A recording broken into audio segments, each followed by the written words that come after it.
વિદ્યાર્થી મિત્રો ધોરણ 7 વિષય હિન્દીમાં ચિત્રપાઠનો અભ્યાસ કર્યા બાદ આપણે બીજું કાવ્ય છે તબ યાદ તુમ્હારી આતી હૈ, જેના કવિ છે રામ નરેશ ત્રિપાઠી વિશે આજે અભ્યાસ કરીશું. બરાબર. સૌ પ્રથમ તો આપણે કવિ પરિચય જોઈ લઈએ. राम नरेश त्रिपाठी का जन्म 4/3/1899 को उत्तर प्रदेश में सुल्तानपुर जिले के कोयरिलपुर गांव में हुआ था. वे कवि, उपन्यासकार, नाट्यकार और आलोचक थे. उनकी मुख्य कलाकृतियाँ मिलन, पथिक, स्वप्न और मानसी है. स्वप्न पर उन्हें हिंदुस्तान अकादमी का पुरस्कार मिला. उनकी है प्रभो आनंददाता ज्ञान हमको दीजिए प्रार्थना बहुत प्रसिद्ध है. उनका निधन एमનું मृत्यु 16/1/1992 को हुआ था. सुबह का वातावरण खुशनुमा होता है. હવે કાવ્યની અંદર પ્રવેશ કરીશું આપણે. और प्रकृति का कौन कौन दर्शनीय होता है. रिमझिम में सुबह का रिमझिम એટલે કે रिमझिम बारिश में सुबह का दृश्य मनमोहक और आकर्षक होता है.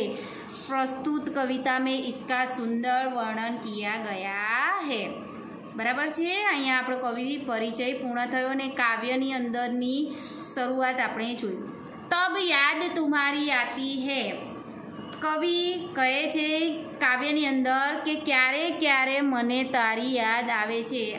જેવું વાતાવરણ સર્જાય છે ક્યારે મને તારી યાદ, ત્યારે મને તારી યાદ આવે છે. તબ યાદ તુમ્હારી આતી હે, ત્યારે યાદ તારી મને આવે છે. તો ક્યારે યાદ આવે છે? તો વિદ્યાર્થી મિત્રો કવિ આ કવિતાની અંદર કહે છે કે प्रकृति के सुंदर रूपों में सुबह के ताजगी भरे दृश्य बड़े प्यारे लगते हैं. જ્યારે તમે સવારમાં વહેલા ઉઠો છો ત્યારનું વાતાવરણ કેવું સુંદર હોય છે. અને એમાં પણ જ્યારે વરસાદ હોય, વર્ષા ઋતુ ચાલતી હોય, વરસાદનો મોસમ હોય ત્યારે વાતાવરણ વધારે સુંદર દેખાય છે. પ્રકૃતિના જે આ દૃશ્ય છે આપણે જોઈએ, સવારમાં ઉઠ્યા હોય, રાત્રે વરસાદ પડ્યો હોય, સવારમાં ઉઠીને જોઈએ તો ચારે તરફ કેવું ઠંડુ અને સુંદર દ્રશ્ય આપણને જોવા મળે છે. તો આ સુંદર દ્રશ્ય છે એની રચના છે કોણે કરેલી છે? તો એની રચના ભગવાન ઈશ્વરે કરેલી છે. તો ઈશ્વર કેવો કહેવાય? કલાકાર કહેવાય ને. કોઈ સુંદર રચના ક્યારે કરે છે? જ્યારે તે એમાં નિપુણ હોય. કલાકાર કોઈ સુંદર ચિત્ર બનાવે છે, કોઈ સારું કામ કરે છે, કોઈ સુંદર અક્ષરોથી લખે છે, તો એને શું કહેવાય? કલાકાર કહીએ છીએ ને આપણે કે આ કલાકાર છે, કે સુંદર કૃતિનું નિર્માણ કરતા હોય એને કલાકાર કહે છે. તો આ સુંદર જે દ્રશ્ય છે તેનું નિર્માણ ઈશ્વરે ભગવાને કરેલું છે. તો તે ભગવાન કેવો છે? કલાકાર છે. કવિ ભગવાનને કવિતાની અંદર કલાકાર કહે છે. અને કલાકાર કે રૂપ में ईश्वर की याद आती है. અને એવા કલાકાર, એવા ભગવાનની યાદ કોને આવે છે? કવિને આવે છે. રામ નરેશ ત્રિપાઠી જ્યારે આવું સુંદર દ્રશ્ય જુએ છે ત્યારે આ સુંદર દ્રશ્યના રચના કરનાર ઈશ્વરની યાદ કવિને આવે છે. ખ્યાલ આવ્યો દરેકને? હવે તમે ચિત્ર પણ જોશો પાઠની કાવ્યની અંદર. અલગ અલગ ચિત્ર કેવા સુંદર આપ્યા છે. જુઓ અહીંયા કમળ ખીલેલા છે, વરસાદ પડતો આ બીજા ચિત્ર છે. અહીંયા સૂર્યદેવનો જે સૂર્યોદય થયેલો જોવા મળે છે. અહીંયા પણ તમે જુઓ વરસાદના જે આ વાદળો છવાયેલા છે. અહીંયા તમે જુઓ મોર કળા કરેલો મોર જોવા મળે છે, ફૂલો ઉગેલા જોવા મળે છે. કેવું સુંદર દ્રશ્ય આપણને જોવા મળે છે. તો આ સુંદર દ્રશ્ય ઈશ્વરનું નિર્માણ છે. તો આ ઈશ્વરને આપણે યાદ કરીએ છીએ કાવ્યની અંદર. તો ચલો વિદ્યાર્થી મિત્રો આપણે સૌ પ્રથમ કાવ્યની શરૂઆત કરીએ. जब बहु सुबह चिड़िया उठकर कुछ गीत खुशी के गाती है, कलियां दरवाजे खोल खोल जब दुनिया पर मुस्काती है, खुशबू की लहरें जब घर से बाहर आ दौड़ लगती है, हे जग के सृजनहार प्रभो तब याद तुम्हारी आती है. जब छम छम बूंदे गिरती है, बिजली चमचम कर जाती है, मैदानों में, वन बागों में जब हरियाली लहराती है, जब ठंडी ठंडी हवा कहीं से मस्ती ठोकर लाती है, हे जग के सृजनहार प्रभो तब याद तुम्हारी आती है। जब बहुत सुबह चिड़िया उठकर कुछ गीत खुशी के गाती है, જ્યારે વહેલી સવારે પક્ષીઓ ઉઠીને કલરવ કરે છે, જાણે ખુશીના ગીત ગાઈ રહ્યા હોય। कुछ गीत खुशी के गाती है, जाने कोई खुशी होय, जाने कोई आनंद होय एवा गीतो गाई रह्या होय। ज्यारे कळीओ पण पोताना द्वार पाखड़ीओ खोली खोलीने दुनिया प्रत्ये स्मित करवा लागे छे। कलिया दरवाजे खोल खोल जब दुनिया पर मुस्काती है। कलिया खोल ज्यारे सवार पड़े छे त्यारे जे पेलुं फूल होय छे एनी पंखोड़ीओ पोળી थवा लागे छे, बराबर। सवार थाय एटले ए जे फूल होय ते खिलवा लागे छे। त्यारे कलिया दरवाजा खोल एटले के एनी जे कळीओ छे एनी પાંખડીઓ छे ए खोले छे। जब दुनिया पर मुस्काती है अने दुनियाने जोईने हसे छे। दुनिया प्रत्ये स्मित करवा लागे छे। शुं करे छे? फूलो पोतानी कळीओ પાંખડીઓને પોળી કરીને दुनियानी सामे हसे छे। खुशबू की लहरें जब घर से बाहर आ दौड़ लगाती है अने फूलनी कळीओ ज्यारे खिले छे त्यारे फूलोमांथी निकळीने चारे तरफ एनी सुगंध फैलाय छे। त्यारे आ बधुं जोईने अहींया आपणे जो आगळ हे जग के सृजनहार प्रभो तब याद तुम्हारी आती है। अने ज्यारे आने सुगंध छे चारों तरफ फैलाय छे त्यारे आ बधुं जे बनाव्युं छे आ बधानुं जे सर्जन करनारो छे त्यारे आ बधुं जोईने सृष्टिना सर्जनहार ईश्वर तमारी मने याद आवे छे। फरी एक बार, जब बहुत सुबह सुबह चिड़िया उठकर कुछ गीत खुशी के गाती है, ज्यारे सवारे उठीने पक्षीओ कलरव करवा लागे छे। शुं करे छे? आनंदना गीतो गाय छे। कलिया दरवाजे खोल ज्यारे फूलो पोतानी પાંખડીઓ પોળી કરીને दुनिया सामे हसे छे। जब दुनिया पर मुस्काती है। खुशबू की लहरें जब घर से बाहर आ दौड़ लगाती है अने एना ज्यारे फूलो खिले छे त्यारे तेनी सुगंध चारे तरफ फैलावा लागे छे त्यारे आ बधुं जोईने हे जग के सृजनहार प्रभो तब याद तुम्हारी आती है। आ बधुं जोईने आ निर्माण करनारा ईश्वर तारी याद मने आवे छे।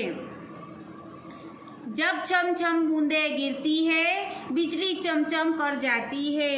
वर्षा ऋतु आवे, वरसादनो मौसम होय त्यारे छमछम करता वरसादना टीपा पड़े छे। ज्यारे वरसाद पड़े छे त्यारे तमे लोको जो के चारे तरफ खुशनुमा वातावरण थई जाय छे अने शांत वातावरणमां ज्यारे वरसादना जे टीपा छे पड़े छे ने टप टप अवाज ज्यारे तमारा कानो सुधी पहोंचे छे अने चमचम करीने वीजળી चमके छे। टप टप करीने वरसादना टीपा पड़े छे अने वीजळीना चमकारा ज्यारे तमने संभळाय छे।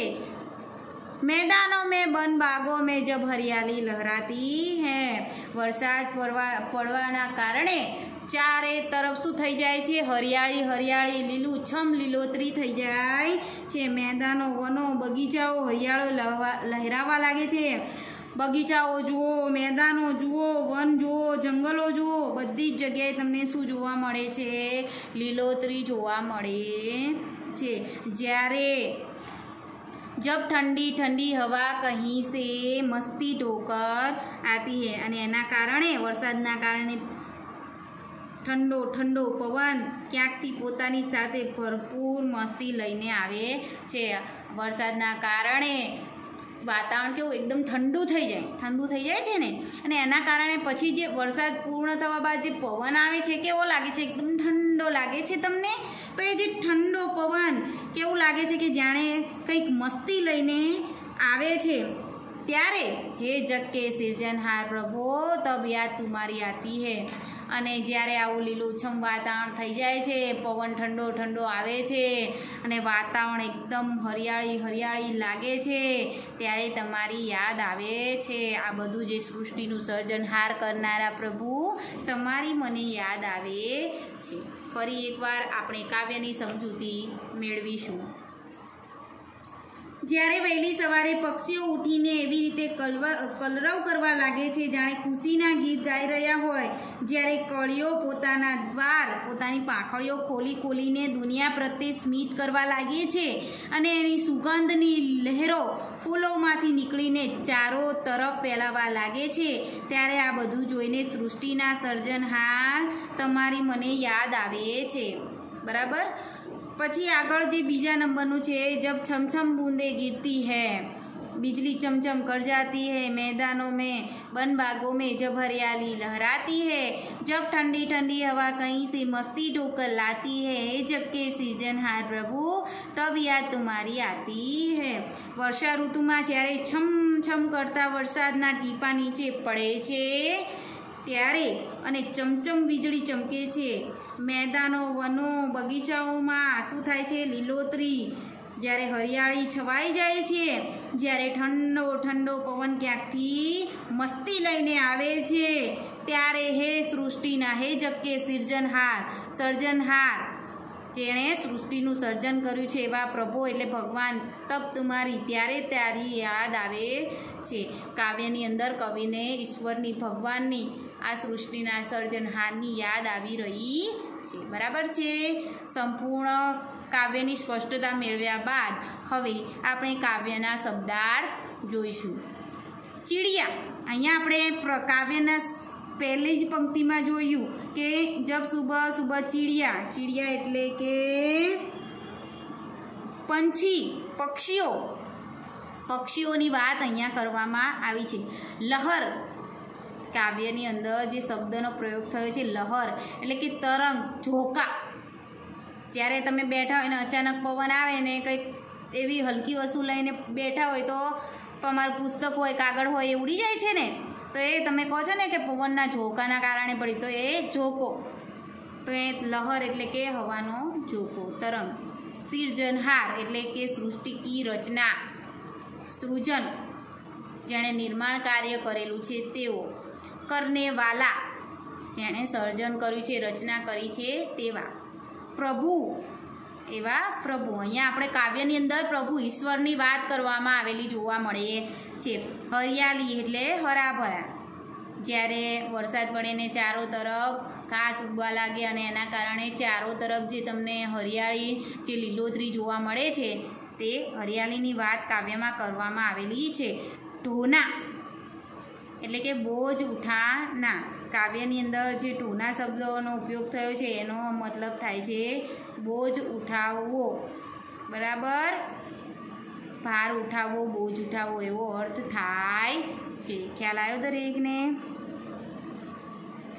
તો વિદ્યાર્થી મિત્રો, અહીંયા આપણે કાવ્યની સંપૂર્ણ સ્પષ્ટતા અને તેના શબ્દાર્થ સુધી સંપૂર્ણ માહિતી મેળવી લીધી છે।